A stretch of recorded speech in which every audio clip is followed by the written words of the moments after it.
Si hacemos memoria, nos acordaremos que en toda célula podemos encontrar los 4 componentes que aquí salen indicados, que son una membrana plasmática, un citoplasma, material genético y ribosomas.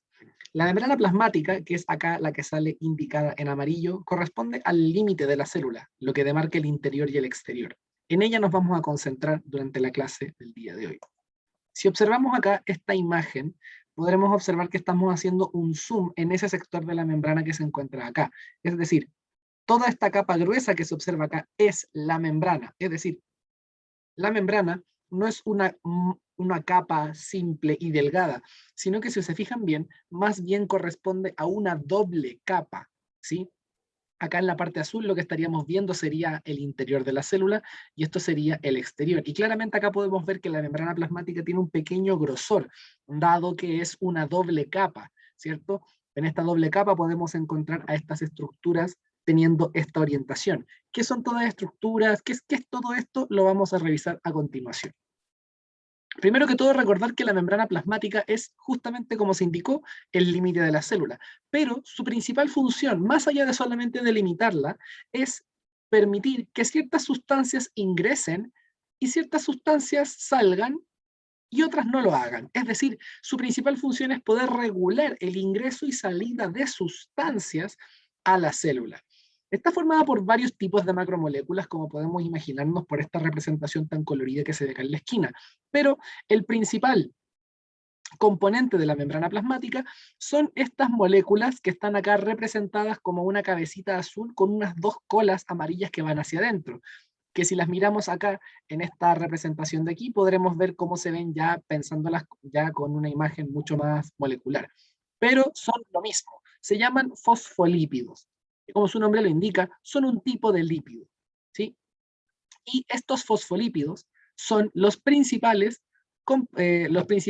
formadores de la membrana. Es decir, la membrana plasmática está formada principalmente por este tipo de macromoléculas que son los fosfolípidos, ¿sí? Estas moléculas son lípidos, es una molécula lipídica. Y como forman una doble capa, donde hay unos fosfolípidos que apuntan hacia abajo y otros fosfolípidos que apuntan hacia arriba, ¿cierto? Es que se dice que la membrana es una doble capa, es decir, una bicapa, que como está formada por lípidos, es una bicapa lipídica, ¿sí? De aquí surge, de aquí viene el origen de que se le diga a las membranas biológicas que son bicapas lipídicas, porque son una doble capa formada principalmente por fosfolípidos, en la que también podemos encontrar muchas otras cosas, pero lo principal son los fosfolípidos. Ahora, ¿qué características tiene la membrana? Tiene una permeabilidad selectiva.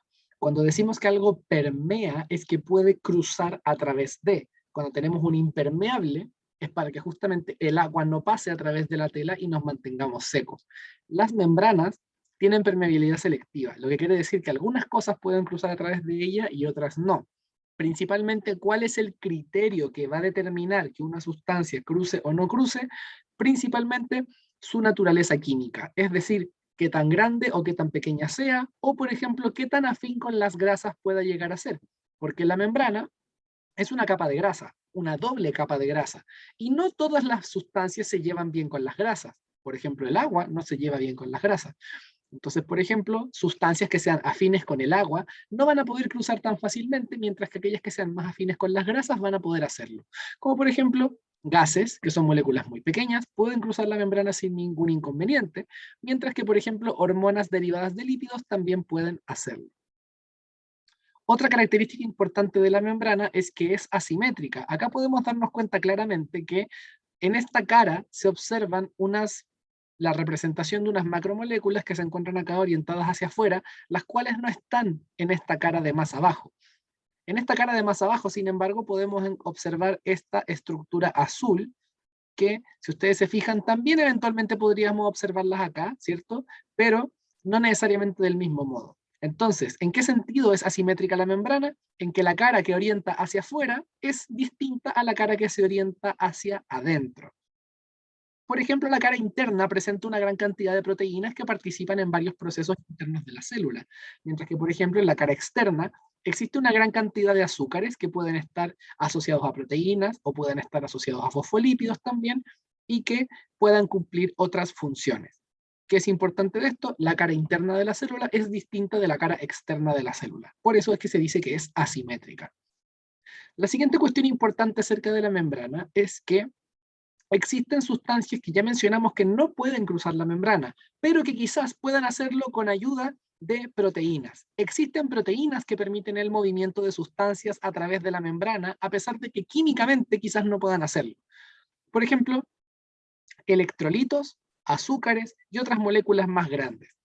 La membrana cuenta con dos tipos de proteínas que se llaman canales y otras que se llaman transportadores y que permiten el ingreso de sustancias que quizás por su propia cuenta no podrían hacerlo. Así los canales permitirán el paso de electrolitos, transportadores permitirán el paso de azúcares y también de otro tipo de moléculas que quizás no podrían hacerlo por su propio medio.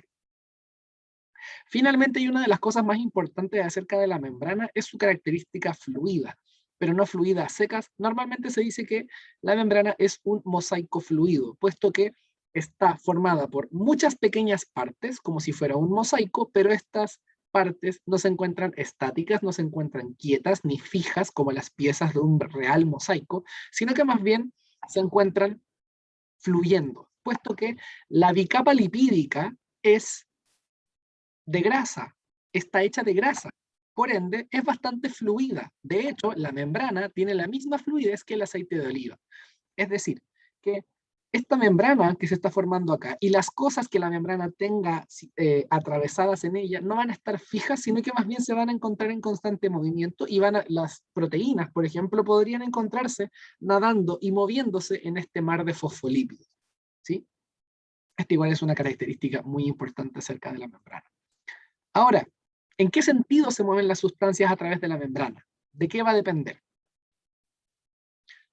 Principalmente, si es que solamente vamos a analizar el movimiento espontáneo de sustancias a través de la membrana, el factor más importante que determina hacia dónde se va a mover una sustancia, si es que va a entrar a la célula o va a salir de la célula, va a ser su gradiente de concentración. ¿Qué es esto? Normalmente y de manera espontánea, las sustancias siempre suelen moverse desde donde están más concentradas hacia donde están menos concentradas. Entonces, por ejemplo, acá en esta imagen, todas estas sustancias que se están observando, que se encuentran en el espacio extracelular, con el paso del tiempo podemos observar que van cruzando la membrana hasta que en ambos lados tenemos una cantidad más o menos similar de la sustancia. Eso es lo que normalmente ocurriría de manera espontánea. Las sustancias casi siempre van a moverse desde donde se encuentren más concentradas hacia donde se encuentren menos concentradas hasta que sus concentraciones se igualen a ambos lados de la membrana. Igual, en todo caso, existen movimientos que pueden ocurrir en contra del gradiente de concentración. Es decir, que por ejemplo, una sustancia se mueva desde un sitio en donde esté menos concentrada hacia donde esté más concentrada. Pero eso no lo va a hacer de manera espontánea, sino que va a tener que existir una inversión de energía para poder hacer algo como eso. Entonces, lo importante acá es destacar que en una situación de espontaneidad, las sustancias siempre van a moverse a favor de este gradiente de concentración. Es decir, siempre se moverán desde donde están más concentradas hacia donde están menos concentradas. Si están más concentradas adentro que afuera, se van a mover hacia afuera. Si están más concentradas afuera que adentro, se van a mover hacia adentro. Y finalmente de eso depende que una sustancia se mueva a través de la membrana. Va a depender de qué tan concentrada se encuentre y, por supuesto, si es que esta sustancia tiene la capacidad de poder cruzar.